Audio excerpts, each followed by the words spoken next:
নমস্কার, আমি শুভাশিস ব্যানার্জি। আর আমার সঙ্গে এই মুহূর্তে দেখছেন আওয়ার প্রোগ্রেস।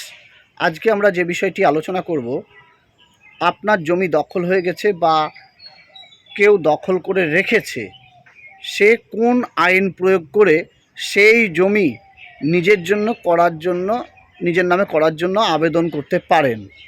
দেখুন, আইনে এই সংস্থান রয়েছে। এই আইনগুলো অবশ্যই জেনে রাখা প্রত্যেক মালিকের দরকার, বা যিনি আসল জমির মালিক তার কিন্তু জেনে রাখা দরকার, তাহলে উনি সতর্ক হয়ে যাবেন। প্রথমত বলে রাখি, যে আইনগুলো রয়েছে তার মধ্যে আমরা যে কথাটা বলবো, কারোর জমি যদি দখল করে থাকে কেউ 12 বছরের অধিক, তাহলে যে আইন বলে দখলকারী তার ওই জমি পাওয়ার জন্য, মালিকানা পাওয়ার জন্য আবেদন করবে, তার একটা কন্ডিশন রয়েছে। যদি আসল মালিক তাকে সেখান থেকে উচ্ছেদ করতে চায়, তাহলে কিন্তু দখলকারী অ্যাডভার্স পসেশন বা প্রতিকূল দখল যে আইন, সেই আইনের জেরে আদালতে আশ্রয় নিয়ে বলবে যে মূল মালিক ওনাকে উচ্ছেদ করতে এসেছে এবং উনি এত বছর নিরবিচ্ছিন্নভাবে শান্তিপূর্ণ উপায়ে বসবাস করেছেন, মালিক কোনোভাবেই তাকে ডিস্টার্ব করেননি। এইটা যদি উনি প্রমাণ করতে পারেন, তাহলে অ্যাডভার্স পসেশন বা প্রতিকূল দখল যে আইন রয়েছে, সেই আইনের সুবিধাটা দখলকারী পেয়ে যাবে।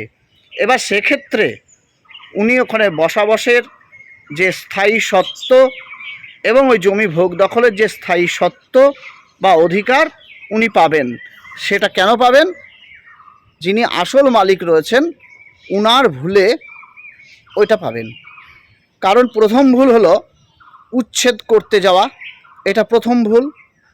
আর দ্বিতীয় ভুল, 12 বছর সময় ধরে দখলকারী দখল করেছিল, তখন কোনো স্টেপ বা কোনো প্রসেস উনি গ্রহণ করেননি তাকে উচ্ছেদের জন্য আইনগত উপায়ে, বা এরকম কোনো প্রমাণ রাখেননি যে উনি এই 12 বছর সময়কালে দখলকারীকে তোলার চেষ্টা করেছেন।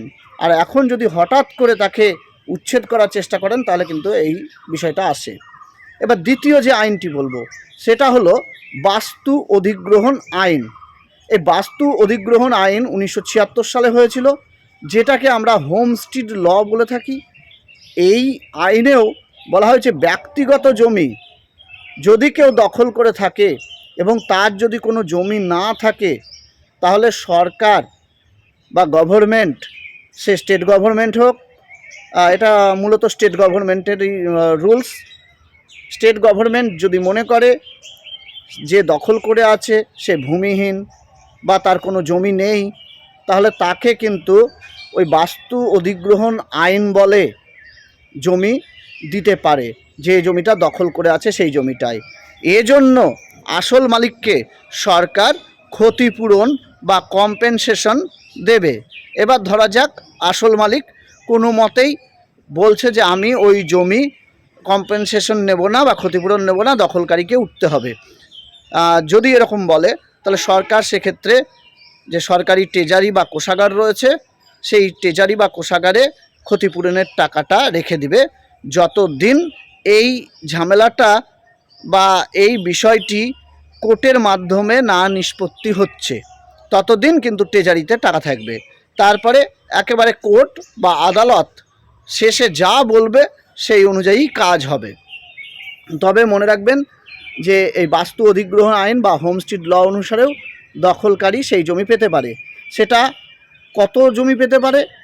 মনে রাখবেন 2 শতক থেকে 8 শতক, সর্বাধিক 8 শতক জমি পেতে পারে একজন দখলকারী হোমস্টিড ল অনুসারে। এ তো গেল হোমস্টিড ল এর বিষয়টি। এইবার আমরা চলে আসি, আরেকটি আইন রয়েছে যে বলেও দখলকারী জমি পেতে পারে। সেটি হলো পাট্টা আইন, যেটা আমরা সচরাচর দেখে থাকি। তবে পাট্টা এবং আগের দুটো যে আইন বললাম, অ্যাডভার্স পসেশন আর আরেকটা বললাম হোমস্টিড ল, এই দুটোর মধ্যে আর পাট্টার মধ্যে পার্থক্য রয়েছে। কি পার্থক্য?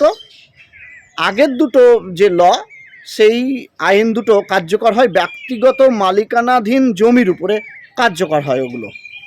আর পাট্টা জমিটা সরকারি খাস জমির উপরে এটা কিন্তু কার্যকর হয়।